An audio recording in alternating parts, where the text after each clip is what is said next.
हाय बच्चों, हेलो बच्चों, कैसे हैं आप सब। मैं हूँ आपका प्यारा, मीठा और रसीला एप्पल। अगर आप मुझे लाइक करते हैं तो मेरे चैनल को भी लाइक, शेयर और सब्सक्राइब करें। तो बच्चों, हम चलते हैं अपनी कहानी की ओर। बहुत समय पहले की बात है। एक गांव था। वहाँ एक बुढ़िया अपने घर में अकेली रहती थी। वह बहुत मेहनती थी। घर का सारा काम अकेले ही करती। उसके घर के आंगन में कुछ फलदार पेड़ थे।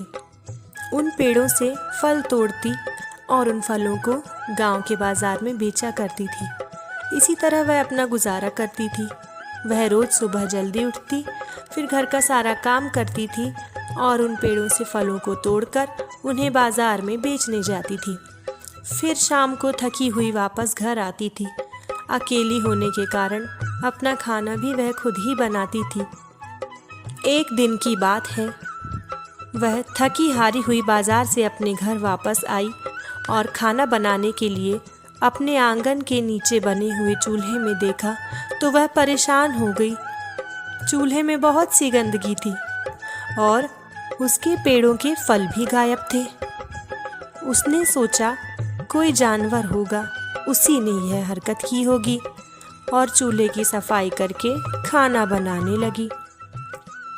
अगले दिन फिर जब वह अपने घर आई तो आज भी चूल्हे का वही हाल था। कुछ दिनों तक ऐसा ही चलता रहा। वह बुढ़िया परेशान हो चुकी थी।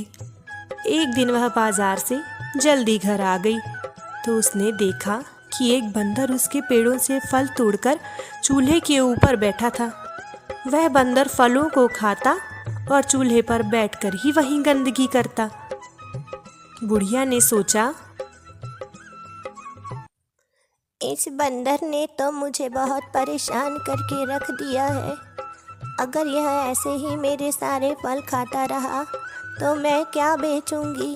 मेरे पास तो कुछ है भी नहीं और तो दिन भर की धूप में बैठकर घर वापस आती हूँ तो मुझे यह चूल्हा अगले भी दिन साफ करना बंदर होता के है। आने से पहले इस वह बंदर रोटी को तो बनाने सबक वाले सिखाना तवे को ही पड़ेगा। चूल्हे के ऊपर रख देती है और नीचे चूल्हे में जलते हुए गर्मा गर्म कोयले रख देती है, जिससे तवा बहुत ही गर्म हो जाता है। बंदर बड़ा ही इतराते हुए आता है। सोचता है, क्या